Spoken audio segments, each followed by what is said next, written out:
고린도후서 5장 17절입니다. 고린도후서 5장 17절.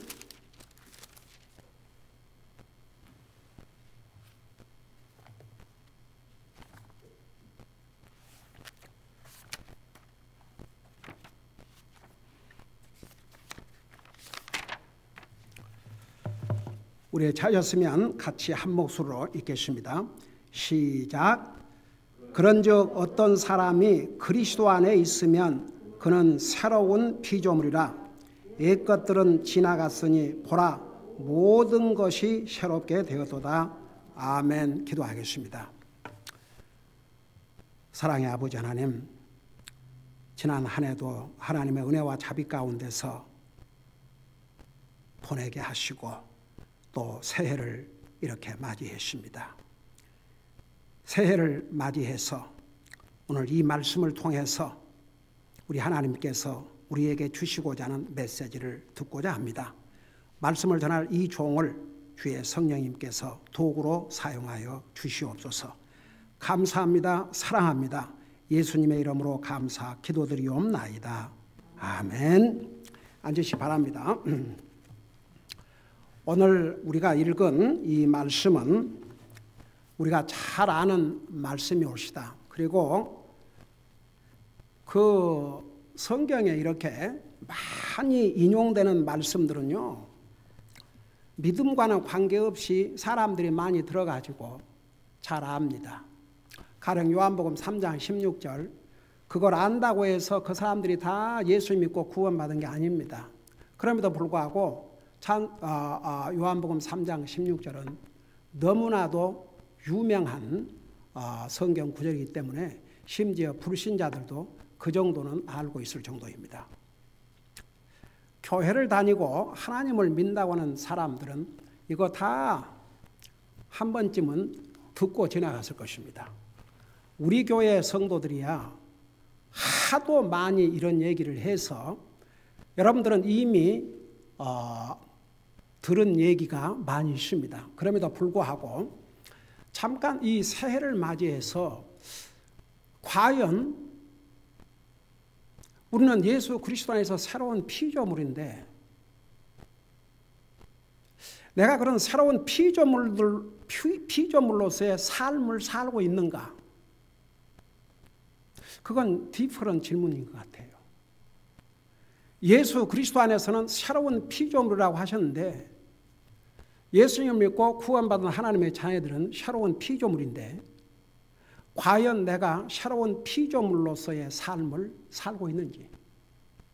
여러분, 성경은 이 그리스도를 향해서 여러 가지 호칭이, 여러 가지 표현이 있습니다. 가령 요한복음 3장 3절에 의하면 새로 태어난 사람, 그러니까 구원받은 하나님의 자녀들을 가리켜서 새로 태어난 사람, 거듭난다. 그 다음에 에베소서 4장에 보면 구원받기 전의 모습을 옛사람이라고 그랬고 예수님을 믿고 구원받은 다음에 사람을 새사람이라고 그랬습니다. 여러분 잠깐 에베소서 4장을 보세요.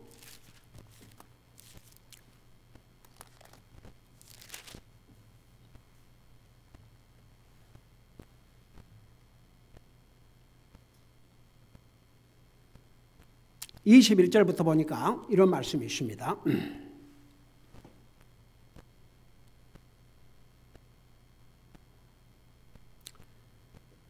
읽고 설명할게요. 여러분 보면서 들으세요. 진리가 예수님 안에 있는 것 같이 너희가 그분의 말씀을 듣고 그분에게서 가르침을 받았을진데 이전 행실에 관하여는, 그러니까 이전 행실은 구원받기 전의 모습이 옳시다. 너희가 속이는 것으로 가득한 욕심들에 따라 부패한 옛사람을 벗어버릴 것을 가르침을 받았으니, 여기에 그러니까 구원받기 전에 이전 사람을 속이는 것으로 가득 찬 욕심들에 따라 부패한 옛사람이라고 그랬습니다. 여러분, 구원받기 전에 우리 모두는 이 부패한, 타락한 옛사람이라고 그랬습니다. 그러면서 23절에 보니까 너희의 생각과 영을 새롭게 하라. 그러면서 24절 또 너희가 하나님을 따라 의와 참된 거룩함으로 창조하신 새 사람을 입을 것을 가르침을 받았으니. 그래서 여기에 새 사람, 구원 받은 다음의 사람을 새 사람, 구원 받기 전의 사람을 부패한 옛사람. 그리고 이제 오늘 우리가 읽은 고린도후서 5장 17절에서는 새로운 피조물. 그리고 이제 에베소서, 여러분 잠깐 에베소서 2장을 보시기 바랍니다. 우리 방금 에베소서 2장 10절에 보면, 그러니까 우리 사람이 행위로 구원받은 게 아니고 하나님의 은혜로 구원을 받았는데, 하나님께서 왜 우리를 구원해 주셨느냐? 우리를 구원해 주신 것을 뭐라는 거 아니에요? 우리는 그분의 작품이요, 그리스도 예수님 안에서 선한 행위를 하도록 창조된 자들이니. 그래서 우리가 구원받고 하나님의 자녀가 된 순간에 우리를 하나님께서 새롭게 창조해 주셨다고 그랬습니다. 그 새롭게 창조하신 이유를 선한 행위를 하도록. 그래서 선한 행위 그러면 항상 하나님을 향해서 먼저 선한 행위, 그 다음에 사람을 향해서도 선한 행위, 그 순서가 항상 하나님에 된다는 거 제가 수없이 얘기했죠. 그러니까 이제 성경에 보면은 여러 가지로 우리가 예수님을 영접하고 구원받으면 예수 그리스도 안에서 새로운 사람, 거듭난 사람, 그러니까 다시 태어난 사람, 그리고 선한 행위를 위해서 새롭게 창조된 사람. 근데 오늘 고린도후서 5장 17절에서는 새로운 피조물, 뉴 크리에이션. 그러면 도대체 이게 어떤 의미며, 우리가 그러면 새로운 피조물인데, 우리가 새로운 피조물답게 살아야 되는데 우리가 과연 그렇게 살고 있는가? 그러니까 오늘 새해를 맞이해서 이런 것들을 다시 한번 우리가 이해를 해야 새로운 피조물답게 살지요. 우리는 예수님을 영접한 순간에 특별한 신분을 갖게 되십니다. 이제는 더 이상 옛사람의 모습으로 살면 안 됩니다. 우리는 새 사람이 되었습니다. 예수 그리스도 안에서 새로운 피조물이 되었습니다. 그럼 이제 이것을 더 클리어하게 이해하기 위해서는 하나님께서 처음에 우리 인생을 창조하실 때 완전하게 창조하셨습니다. 하나님의 형상을 따라 우리를 창조하셨다고 했습니다. 하나님처럼 우리를 창조하셨다고 그랬어요. 참 어메이징이죠. 우리를 하나님처럼 만드셨다, 그런 뜻입니다. 물론 우리 하나님은 영이시기 때문에 겉모습을 따라서 만드셨다는 얘기 아닙니다. 자, 이것을 잠깐 구체로 설명할게요. 이 자식들도 보면요, 그 부모를 어디에서 닮아도 닮으신다. 우선 겉 생긴 모습부터. 자식은 부모를 닮아요. 근데 겉만 닮은 게 아니라 성품도 닮고 캐릭터, 인격. 그리고 부모가 굉장히 스마트하면 평균 자식들이, 부모가 영리하면요 자식들이 상당히 영리해요. 근데 부모가 그렇게 그 스마트하지 못하면 자식들도 그 영향을 받는 것 같아요. 그러니까 이제 사람들은요 부모를 겉모습도 닮고 속모습도 닮습니다. 여러분 그 옛날에 여러분들 나이 드신 분들은 다 알죠. 가령 결혼을 할 때 부모를 보라고. 그 집안이 어떤 집안인가. 왜냐하면 그 부모, 그 가족을 보면 계산이 나오거든요. 그래서 이 자식들은 부모를 닮습니다. 겉모습도 닮고 속모습도 닮고. 근데 이제 하나님께서 우리 인생을 하나님처럼 지으셨다 그럴 때는 하나님은 영이시기 때문에 겉모습을 얘기한 게 아닙니다. 만일에 겉모습으로 예를 들어서 하나님처럼 지었다 그러면 하나님 어떤 모습이 있어가지고 그러면 다 똑같이 생겨야 됩니다. 여러분은 그런 생각 안 하세요? 지금 현재만 해도 70몇 억이 되고 그동안에 얼마나 많은 사람들이 세상에 왔다 갔는데 아무리 한 형제라도요 똑같이 생겼고 똑같은 성품, 똑같은 겉이나 속이나 그런 경우는 한 사람도 없는 것 같아요. 제가 전에 머리를 깎으러 갔던 이발소가 있었는데 거기는 완전히 베트남 한 가족이 이발을 했어요.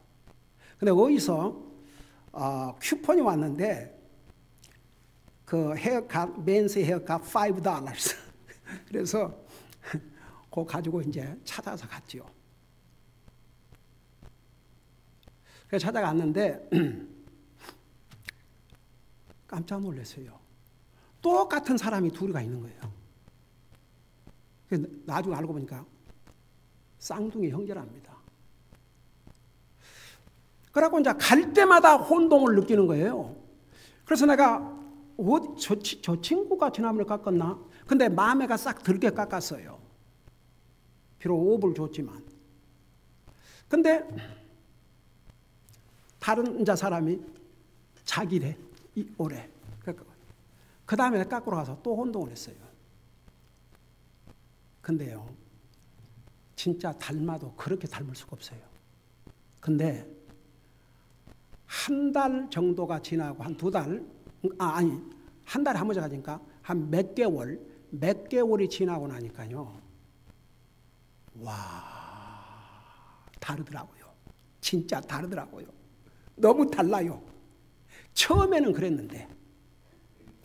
여러분 보세요. 참, 그 심려막측하지 않습니까? 얼마나 세상에 많은 사람들이 왔다가 많은 사람이 갔는데도 똑같은 사람은 없습니다.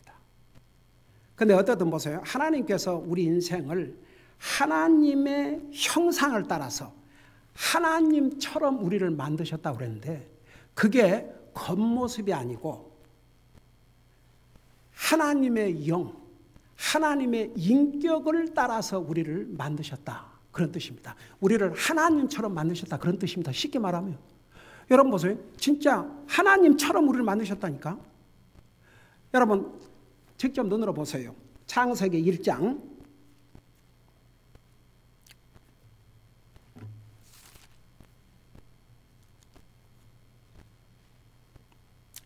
26절을 보시기 바랍니다.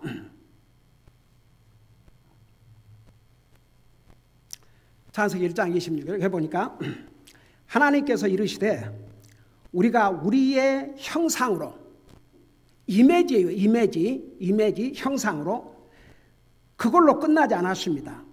우리의 모양에 따라 그러는데 영어로는 after our likeness. 그러니까 하나님처럼 사람을 만들었다 그랬습니다. 자, 그게 무슨 뜻이냐 그러면 여러분 보세요. 하나님은 전지전능하신 하나님이십니다. 하나님은 모르신 것이 없으십니다. 하나님은 동시에 계시지 않는 것이 없으십니다. 전지전능하신 하나님이십니다. 근데 하나님께서 우리 인생을 하나님처럼 만드셨다. 그것은 한마디로 말하면 세 부분으로 나눠보면 제가 전에도 이거 수없이 얘기했어요. 사람을 하나님께서 하나님의 형상을 주셔가지고 하나님처럼 만드셨는데 그 첫째는 우리의 이 생각으로 하나님을 알고 하나님을 생각하고 그렇게 살으라고 우리 사람을 하나님의 형상을 따라 만드셨습니다. 여러분 보세요. 이 사람의 생각과 상상이 어떤 생각과 어떤 상상을 하고 사느냐가 하나님 앞에 어펙트, 하나님 앞에 영향을 끼쳐요, 안 끼쳐요? 성경적으로 프루브 해보세요. 그걸 우리가 어떻게 알아요? 아멘. 인류의 최초의 심판이 노아 홍수로 온 인류를 하나님께서 멸망시킨 이유가 뭔지 아십니까? 창세기 6장에 보면 하나님의 형상을 따라 하나님을 닮게 만들어 놓은 인생이 이제 죄로 말미암아 이 생각하고 상상하는 것이 이미지네이션, 이게 항상 악했다고 그랬습니다. 그것을 보신 우리 하나님께서 어떻게 하셨다고 그랬어요? 후회하시고 슬퍼하셨다고 그랬습니다. 그렇게 죄가 이제 바꿔줘 버려 사람을.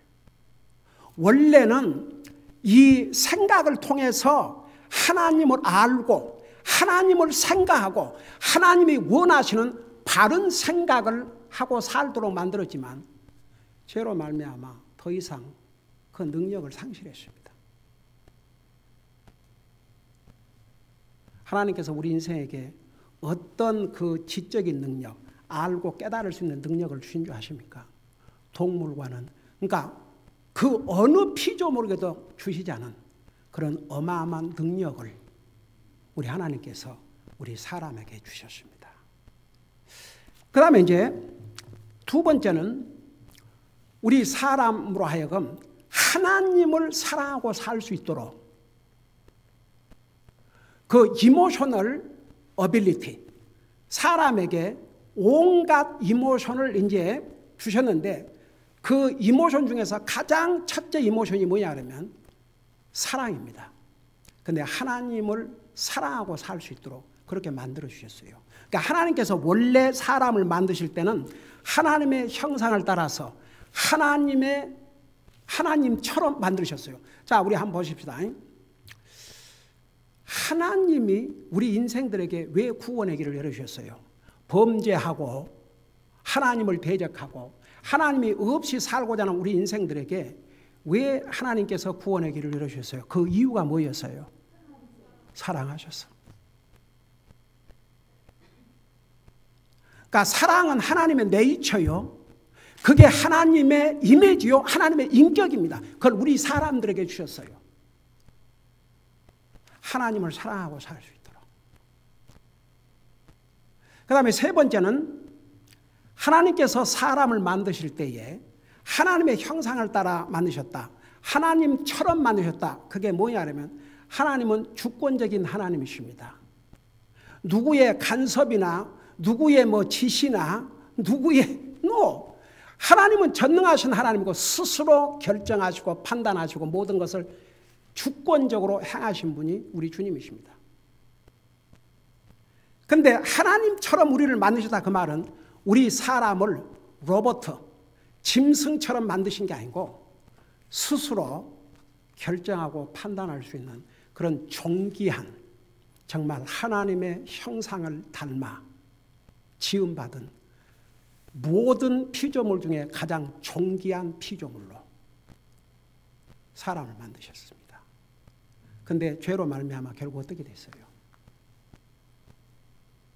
더 이상 사람은 하나님을 생각하고 내 생각을 어떻게 하는 것이 하나님 앞에 옳은가 상관도 하지 않습니다. 제멋대로 생각하고 제멋대로 상상하고 자기 하고 싶은 대로 삽니다. 그래서 죄를 범할 때부터 사람의 생각이 부패해져 버렸습니다. 그 다음에 죄를 범한 다음에 하나님의 형상을 이제 잃어버린 거죠. 하나님께서 원래 주신 그 고귀한 형상을 잃어버린 것입니다. 사람의 마음은 부패해가지고 하나님을 사랑하는 것이 아니고 하나님 외의 모든 것을 사랑하고 하나님은 죄를 사랑하지 않게 되어버렸습니다. 하나님께서 우리 인생들을 만드실 때에 하나님의 형상을 따라 하나님의 인격을 따라 하나님처럼 우리를 만드신 세 번째는 하나님 말씀에 순종하고 살 수 있도록 하나님께서 우리에게 자유의지를 주셨지만 그 자유의지를 가지고 자기 마음대로 사는 게 아니고 우리 하나님을 순종하고 살 수 있도록 만일에 하나님께서 아담 이브를 그렇게 만드시지 않으셨더라면 한번 잠깐 생각해 보십시다.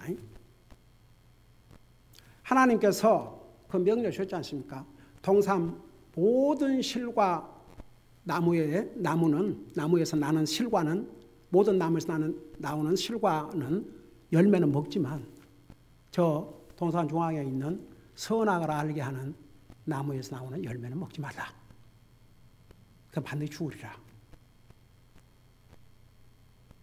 근데 이브가 사탄의 유혹을 받아가지고, 남편 아담은 아내의 유혹을 받아가지고 그걸 먹으려고 할 때 하나님께서 벼락을 치신다든지 손목을 꺾으신다든지 만약 그렇게 하셨다고 생각해 봐요. 그러면 더 이상 우리 인생은 하나님의 형상을 따라 지음받은 그 모든 피조물 중에 가장 고상한 피조물이 될 수가 없습니다. 로봇에 불과합니다. 하나님께서 우리 인생을 어떻게 창조하신 줄 아십니까? 그렇게 고상하게 창조하셨습니다. 우리 히브리서에 보면 사람을 지금은 현재는 천사보다 조금 낮게, 그러나 나중에 그리스도인은 천사를 심판하는 위치에 있을 것을 우리 자세하게 배웠지요. 그러니까 이제 보세요. 왜 예수 그리스도 안에서 우리를 새로 만드셔야 되냐 그러면, 원래 하나님의 형상을 따라 창조했던 우리의 모습은 완전히 변질됐습니다. 부패되십니다. 그래서 부패한 옛사람이라고 그러지 않습니까? 그러면 이 부패한 옛사람의 특징이 뭔지 아세요? 딱 두 가지로 요약할 수 있습니다. 그러니까 성경에 나와 있는 것을 요약을 하면 딱 두 가지로 요약할 수 있습니다. 첫째가 뭔지 아세요? 자기 자신의 종 노릇을 하고 사는 것입니다. 첫째는 자기 자신의 종 노릇. 그게 뭔지 아세요? 자기 하고 싶은 대로 하고, 하기 싫으면 해야 될 일도 안 하고, 또 해서는 안 될 일을 자기 하고 싶으면 하고, 그러니까 아무런 기준과 컨트롤이 없어요. 자기 멋대로. 여러분 그게 복인 줄 아십니까? 그 복 아니에요. 그러니까 자기의 종이 돼갖고 사는 거예요. 여러분 내 자신을 이겨야 됩니다. 내 자신을 여러분 우리가 싸워야 될 가장 큰 적 중에 적이 누구냐? 자기 자신이에요. 사탄이 우리 옛사람을 사용하기 때문에 자기와 싸워 이겨야 됩니다. 근데 자기의 싸워 못 이겨요. 완전히 끌려다니는 종이 됩니다. 이기주의적이고 자기밖에 모르고 다른 사람을 배려할 줄 모르고 그런 이기주의자, 그런 슬레이브리, 그런 종 노릇을 합니다. 그 다음에 두 번째, 죄의 종 노릇을 합니다. 그게 옛사람의 모습입니다. 그럼 죄의 종 노릇이라는 게 뭐냐? 여러분 이 세상에 태어난 모든 사람들은 다 죄의 속성을 가지고 태어납니다. 그러니까 죄의 속성을 따라 사는 거예요. 그러니까 여러분 가인에게 하나님께서 그러셨죠. 죄의 소원은 내게 있지만 그걸 다스리라고 그랬습니다. 사람들은요 그 죄로 말미암아 부패해져 가지고 타락해 가지고 생각하는 것도 마음도 의지도 하나님과는 관계없이 전부 제멋대로입니다. 그게 부패한 옛사람의 모습입니다. 옛사람 생각 속에 하나님 없습니다. 옛사람 마음 속에 하나님 없습니다. 옛사람의 어떤 결정과 선택에 하나님 없습니다. 그게 옛사람의 모습입니다. 오죽하면 우리 하나님께서 부패한 사람의 생각들과 상상을 보시고 우리 하나님께서 물로 세상을 심판을 하셨지 않습니까? 인류의 역사입니다. 여러분, 그래서 우리의 생각이, 우리가 상상하는 거, 이게 얼마나 하나님 앞에 큰 영향을 미친다는 거 우리 절대 잊어서는 안 됩니다. 그래서 보세요. 옛사람의 모습을 가지고는 하나님 앞에 갈 수가 없습니다. 감히 거룩하신 하나님 앞에 갈 수가 없습니다. 죄는 하나님과 사람 사이를 완전히 갈라놓았습니다. 하나님과의 관계를 원수로 만들었습니다. 하나님 앞에 갈 수 있는 유일한 길은 그 죄의 대가를 지불하는 길입니다. 근데 우리 사람은 다 죄의 속성을 가지고 죄에서 태어나서 죄를 짓고 사는데 우리가 우리 죄 문제를 어떻게 해결합니까? 할 수 없어요. 그러니까 결국은 죄의 값으로 죽어서 영원한 지옥 갈 수밖에 없게 된 거죠. 그러니까 하나님 외에는 범죄한 인생, 타락한 인생, 부패한 옛사람, 자기밖에 모르고 죄의 속성을 따라 사는 인간들이 하나님 앞에 갈 수 없기 때문에 하나님께서 길을 열어주신 거죠. 그 은혜로. 그래서 예수 그리스도를 믿음으로 우리를 새로 만드신 것입니다. 새로운 작품으로 만드신 거예요. 그 말은 무슨 말이냐? 우리의 생각도 뜯어 고치시고 우리의 마음도 바꾸시고 우리 생각과 의지도 바꾸시고 그러니까 완전히 새로운 피조물로 만들어주셨는데 그 피조물답게 우리가 살고 있느냐는 디퍼런 질문이죠. 다른 질문이죠. 우리를 그렇게 만들으셨다고 해서 다 새로운 피조물답게 살면 얼마나 좋겠습니까? 근데 그러지를 못한다는 얘기입니다. 왜냐? 두 가지이기 때문에 그래요. 첫째는 사탄, 두 번째는 자기가 그렇게 살고 싶지 않은 의도가 없기 때문에.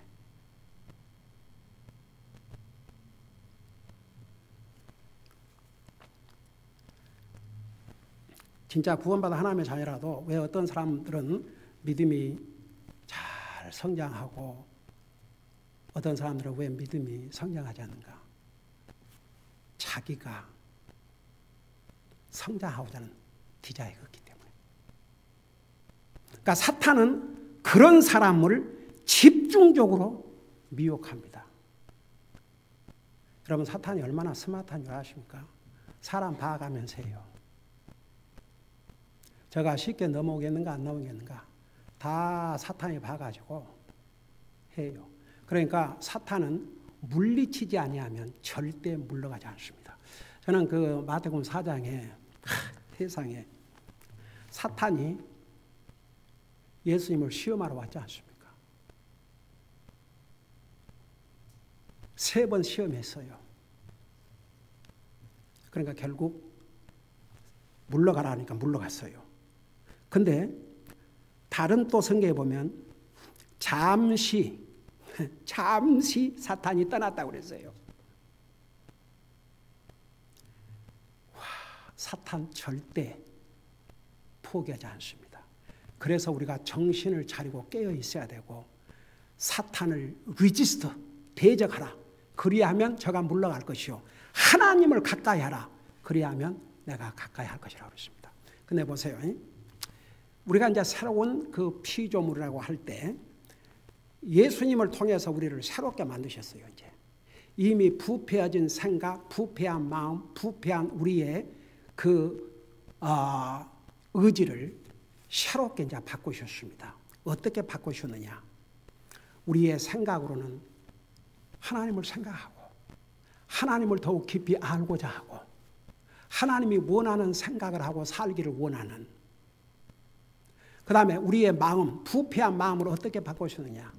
하나님을 사랑하고 하나님의 말씀을 사랑하고 주님의 몸인 하나님의 교회를 사랑하고 다른 영혼들에게 줄 수 있는 최고의 사랑이 뭔지 아십니까? 그들의 영혼들을 주님 앞으로 인도하고 그들에게 주님의 사랑을 전해주는 것입니다. 그 다음에 보세요. 주님이 우리가 예수님을 믿음으로 우리를 새로운 피조물로 만드셨다 할 때 우리의 의지를 하나님께서 바꿔주신 거죠. 어떤 결정과 선택을 할 때 항상 이게 주님의 뜻인지 아닌지를 확인하고 결정하고 선택할 수 있도록 그런 의미에서 우리가 새로운 피조물이 된 거죠. 그러니까 새로운 창조물. 하나님께 그러니까 처음에 하나님의 형상을 따라 우리 인생을 창조하시면 완전하게 창조하셨어요. 근데 하나님이 주신 자유의지를 가지고 하나님의 말씀에 불순종함으로 죄를 보면서 다 망가져 버렸어요. 얼마나 망가져 버렸으면 인류 창조한 처음에 있는 그 무렵에 어떻게 했습니까? 노아 홍수를 통해서 이 세상을 물로 심판하셨지 않습니까? 그런데 우리는 그 주님의 말씀 절대 잊으면 안 됩니다. 사람의 생각과 상상하는 것이 항상 악할 뿐임을 보시고 근데 그 악하다는 게 무슨 것 같아요? 왜 어떤 것을 가지고 항상 악하다고 그런 것 같아요?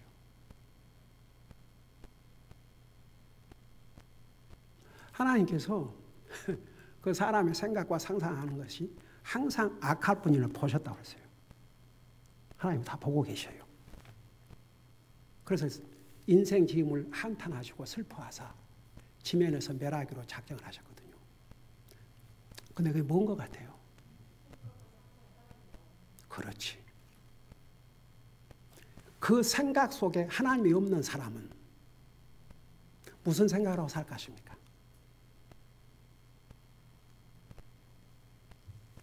그 생각 속에 하나님이 없으면 이미 잘못된 생각들로 가득 차게 되어 있습니다. 그래서 여러분 새로운 피조물을 할 때는 우리의 생각이 이제 달라지는 거죠. 하나님께서 그렇게 만들어 주셨어요. 새로운 생각을 하나님 주신 것입니다. 그래서 이제는 주님을 먼저 생각합니다. 의로운 것을 생각합니다. 그리고 이 마음을 새롭게 주신 것입니다. 그래서 하나님을 사랑하는 사람으로 하나님의 말씀을 사랑하고 하나님의 교회를 사랑하고 다른 영혼들을 사랑하고 그 다음에는 내 의지로 하나님의 말씀에 순종하고 내가 어떤 선택이나 결정을 할 때 이게 과연 하나님의 뜻인지를 물어보고 선택하고 결정하게 되고 그렇게 자세가 딱 바꿔지는 거죠. 근데 그렇게 우리를 다시 만들어 주셨음에도 불구하고 우리가 그렇게 사냐 이겁니다.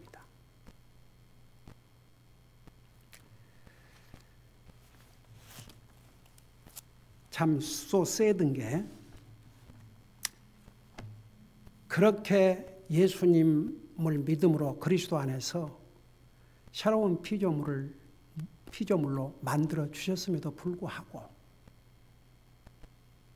새로운 피조물을 된 그리스도인들이 과연 어떤 생각을 하고 사는지 정말 내 생각 속에 항상 하나님이 계시는지 그리고 하나님을 더욱 깊이 알고자 하는 디자이어가 있는지 하나님 앞에 의로운 생각, 바른 생각을 하고 사는지 그 다음에 진실로 우리의 마음으로 하나님을 가장 사랑하고 사는지 여러분 요한일서 2장 15절에서 너희는 세상이나 세상에 있는 것들을 사랑하지 말라. 성경에서 특별히 이런 것들을 사랑하지 말라. 돈을 사랑하지 말라. 돈이 우리에게 필요합니다. 오죽하면 하나님의 사업도 돈이 필요합니다. 그러나 돈을 사랑하지 말라고 그랬습니다. 왜냐? 돈을 사랑함이 1만 가지 악의 뿌리가 된다 그랬습니다. 그래서 많은 사람이 돈을 사랑하다가 믿음의 파멸을 가져왔다고 그랬습니다.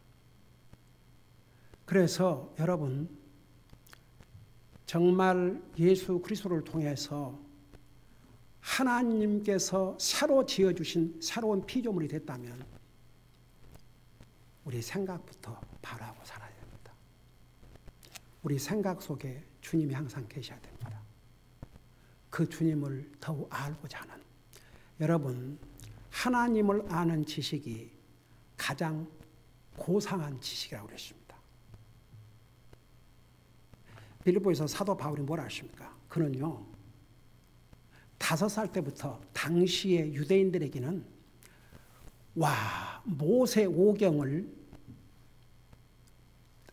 다 배우고 안다는 것이, 그 한국에서는 옛날 그 유교 공자왈 맹자왈 해가지고 천자문 그거 해야 이제 과거에도 급제하고, 한국에서는 그게 아주 그냥 고급, 쉽게 말하면 권력에 들어가는 길 아니었습니까? 날마다 갖다 놓고 공자왈 맹자왈 공자 일 안 했습니까? 옛날에는 다 무슨 학교라는 게 있었습니까?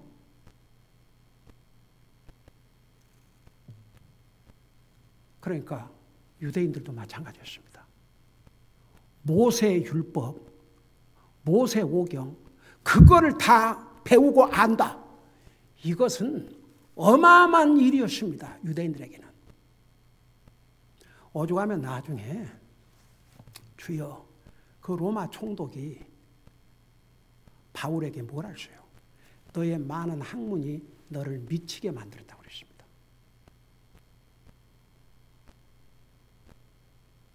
그럼 바울이 뭐라는 줄 아십니까? 내가 예수 그리스도를 안 다음에는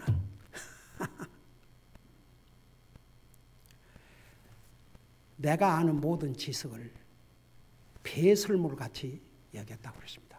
그러니까 그 모세 오경을 배운 그것이 얘기한 게 아니고, 자기는 그거 했으니까 나는 다 됐다. 나는 더 이상 알 것도 없고 배울 것도 없다. 예수 그리스도를 개인적으로 아는 이 날외지, 이 지식이 가장 뛰어나고 고상하고 자신의 영혼을 영원한 지옥으로부터 구원시켜 주시는 파워풀한 능력이 되는데, 이 복음은 모든 믿는 자에게 구원을 주시는 하나님의 능력이 됩니다. 로마서 1장 16절에서 말씀하고 있지 않습니까? 근데 그걸 깨닫지 못했어요. 그래서 예수님을 알고 나니까 다른 모든 세상의 지식은 nothing, 배설물에 불과했다고 그랬습니다. 여러분, 슬픈 일은 진짜 예수님을 믿고 구원받고 예수 그리스도 안에서 새로운 피조물로 지음을 받았다고 하는 하나님의 사람들 중에서도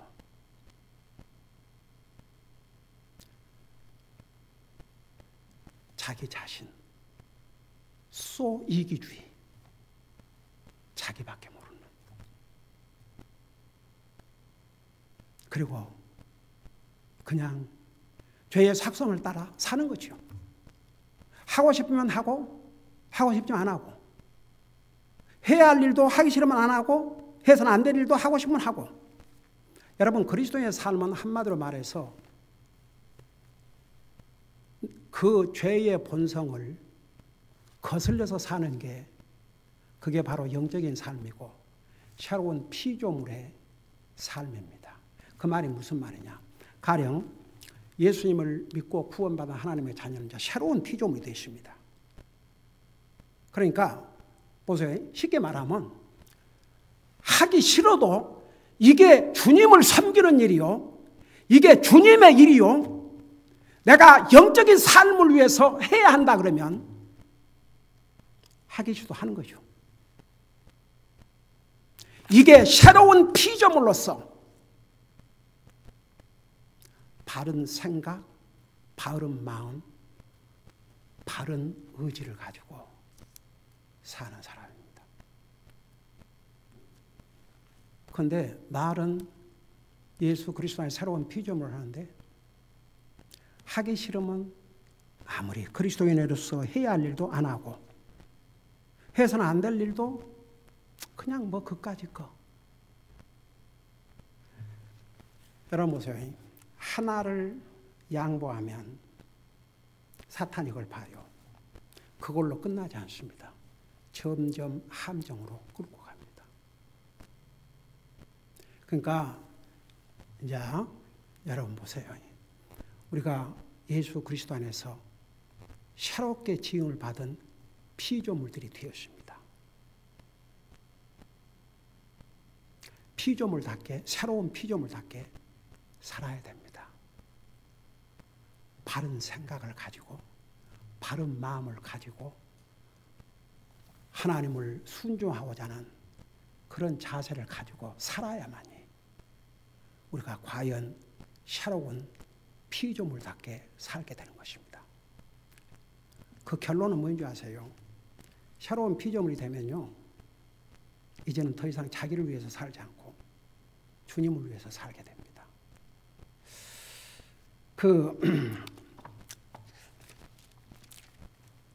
우리 찬송가, 오늘 우리가 그 찬송을 마지막 부를 터인데, 그 우리 찬송가에 있는 185장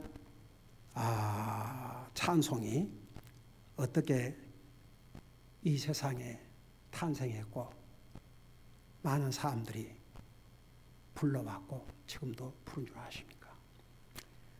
1858년 프란시스 헤버거리라는 여자 자매였습니다. 아버지의 눈병을 치료하기 위해서 독일을 방문해가지고 치료를 받는데 그 기간 중에 어느 목사님 집에 머무르게 됐다고 합니다.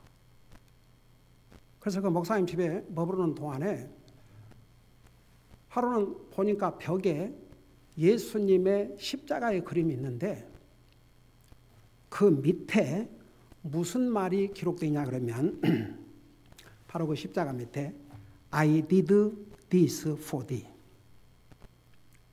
내가 이 십자가를 진 것은 너를 위해서 했는데 What hast thou done for me? 너는 나를 위해서 무엇을 했느냐? 그래서 자기가 급하게 종이를 내가지고 막 썼는데 뭔가 이렇게 만족하지가 않고 정말 그 주님, 나를 위해서 십자가에서 죄값 치르신 그 주님을 도대체 어떤 방법으로 찬양으로 찬양을 드릴까? 그 만족하지를 않아가지고 그냥 그걸 화업에다 던졌는데 기가 막힌 일이 일어났습니다. 그 종이가 튀어나온 거예요. 그 화로불에다 던졌는데 거기서 종이가 튀어나온 거예요. 그러니까 그 아버지가 이것은 주님의, 불태우는 건 주님의 뜻이 아니다. 그렇게 해서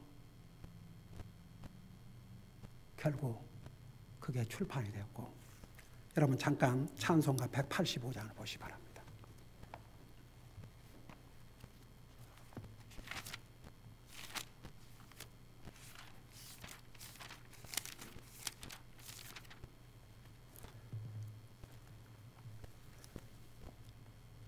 (185장에) 보면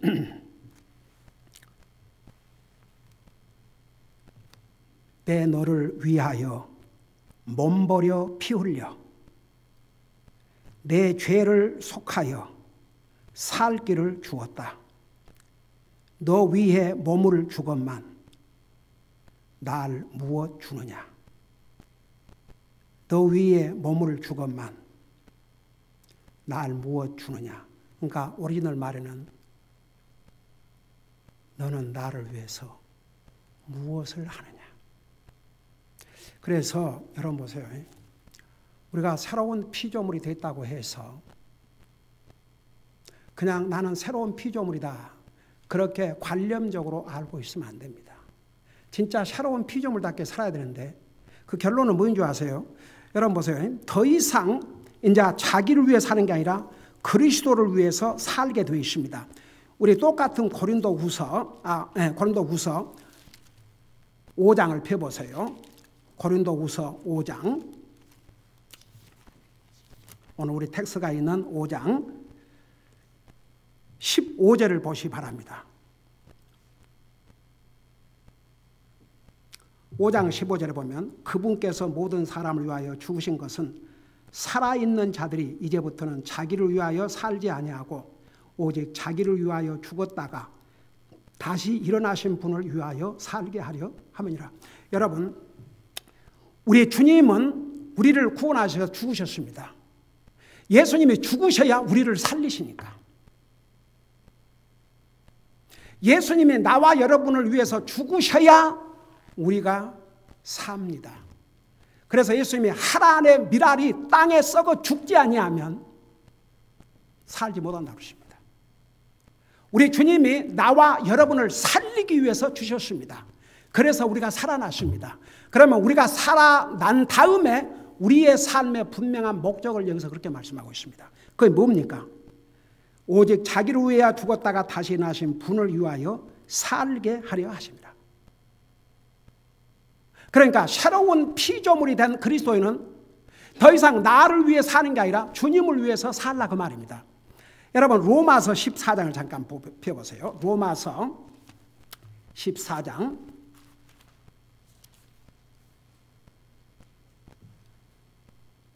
로마 14장 7절 8절입니다.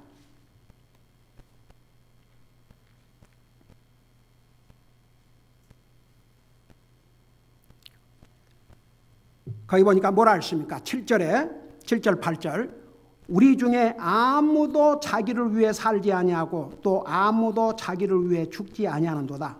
우리가 살아도 주를 위해 살고 죽어도 주를 위해 사나니 그러므로 살든지 죽든지 우리가 주의 것이로다. 이것이 결론입니다.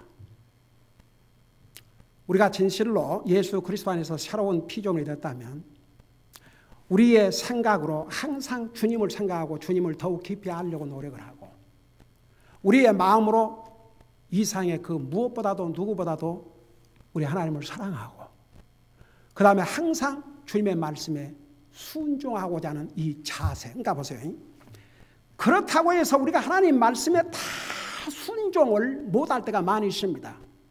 근데 하나님은 무엇을 찾고 계신지 아세요? 그 마음의 자세. 그래도 내가 순종해야지. 그렇게 못했을 때 가슴 아파하고 주님 앞에 용서를 구하는 이 자세. 그게 새로운 피조물들이 가질 자세입니다. 그래서 결론은 이제는 더 이상 자기를 위해 살지 않냐고 주님을 위해 살려고 합니다. 그게 하나님께서 우리를 새로운 피조물로 만드신 다음에 이 땅에 살게 하신 목적입니다. 기도하십니다.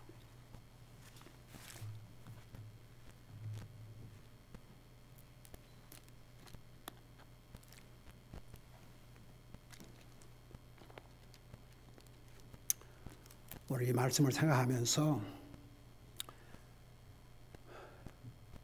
우리의 생각, 우리의 마음, 우리의 자세, 나는 과연 새로운 예수 그리스도 안에서 새로운 피조물로서 그 삶을 살아왔는가? 어느 에어리아가 나에게는 부족했고 고치고 개선해야 할, 바꿔나가야 될 부분인가? 이런 걸 생각하면서 정말 새해에는 나도 새로운 피조물로서의 위치만 가지고 있지 말고 삶도 그렇게 살게 하여 주시옵소서. 이런 마음으로 우리 하나님 앞에 간절히 기도하는 시간을 갖겠습니다. 그렇게 하지 못했으면 주님 앞에 용서를 구하십시오. 기도하겠습니다.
사랑의 아버지 하나님, 우리 하나님께서 우리 인생을 창조하실 때는 완전한 피조물로 하나님의 그 고귀하신 형상과 하나님의 모습을 따라 우리를 지으셨습니다. 근데 주님의 말씀에 불순종하고 죄를 범함으로 하나님의 그 고귀한 형상을 잃게 되고 우리의 생각은 부패해지고 우리의 마음은 부패해지고 우리의 뜻과 의지는 하나님을 순종하는 것보다는 내 멋대로 하고자 하는 그런 타락하고 부패한 모습으로 바꿔져 버렸습니다. 그런 우리였지만 예수 그리스도를 통해서 주님을 믿음으로 우리를 새롭게 창조해 주셨습니다. 그럼에도 불구하고 우리가 새로운 피조물답게 살지 못한 부분도 많이 있는 줄 믿습니다. 주님, 우리를 용서해 주시옵시고 새해에는 진실로 예수 그리스도 안에서 우리 주님께서 우리를 새롭게 만들어 주신 그 새로운 피조물답게 살게 하여 주시옵시고 이제는 더 이상 옛사람을 따라가는 자기만을 위한 삶이 아니라 성령님을 우리 마음속에 모시고 사는 거룩한 하나님의 백성들처럼 이제는 주님을 위해서 사는 하나님의 자녀들로 삶을 살 수 있도록 성령님 도와주시옵소서. 감사합니다. 사랑합니다. 예수님의 이름으로 감사 기도드리옵나이다. 아멘.